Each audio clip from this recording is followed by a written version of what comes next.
ঐন্দ্রিলা, আরজিকর হাসপাতালের প্রাক্তন অধ্যক্ষ সন্দীপ ঘোষ, তার বিরুদ্ধে ভুরি ভুরি অভিযোগ। দুর্নীতির অভিযোগ তো ছিলই, এবার পুরসভার নিয়ম না মানারও অভিযোগ।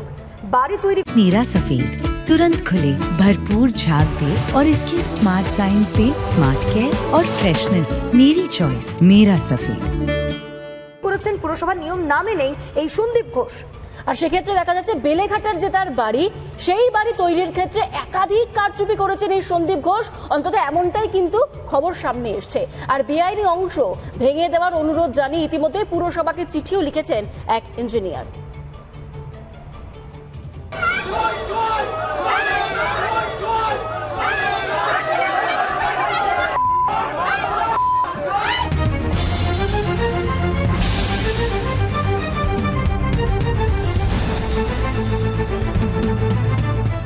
সময় যত গড়াচ্ছে ততই সন্দীপের একের পর এক কুকীর্তি বেরিয়ে পড়ছে। আরজিকর তো বটে, ব্যক্তিগত জীবনেও ভুরি ভুরি বেনিয়মের অভিযোগ সন্দীপ ঘোষের বিরুদ্ধে। এবার বেলেঘাটার বাড়ি তৈরিতেও বেনিয়মের অভিযোগ উঠল আরজিকরের প্রাক্তন অধ্যক্ষের বিরুদ্ধে। সন্দীপের বাড়ি নিয়ে একাধিক অভিযোগ করে কলকাতা পুরসভাকে চিঠি দিয়েছেন এক ইঞ্জিনিয়ার। গ্রাউন্ড ফ্লোরেতে কার পার্কিং এরিয়াটাকে তিনি কভার আপ করেছেন, যেটা সম্পূর্ণ অবৈধ, এবং যে পরিমাণ ম্যান্ডেটরি ওপেন স্পেস ছাড়া দরকার একটা G+3 এর বাড়ির ক্ষেত্রে সেটা নেই, এবং তার ভিত্তিতেই এই অভিযোগপত্র করা। শুধু পুরসভার নিয়ম অমান্য করাই নয়, সন্দীপের বিরুদ্ধে কর ফাঁকি দেওয়ারও অভিযোগ করেছেন তিনি।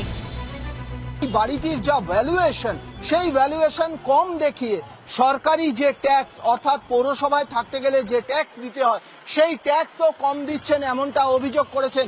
কলকাতা পৌরসভার ডিজি বিল্ডিংকে চিঠি দিয়েছেন এই কলকাতা পৌরসভার এনলিস্টেড একজন স্ট্রাকচারাল ইঞ্জিনিয়ার। শুধু তাই নয়, অবৈধভাবে তৈরি হয়েছে যে অংশগুলি, সেই অংশগুলি ভেঙে দেওয়ার অনুরোধ করেছেন এই ইঞ্জিনিয়ার।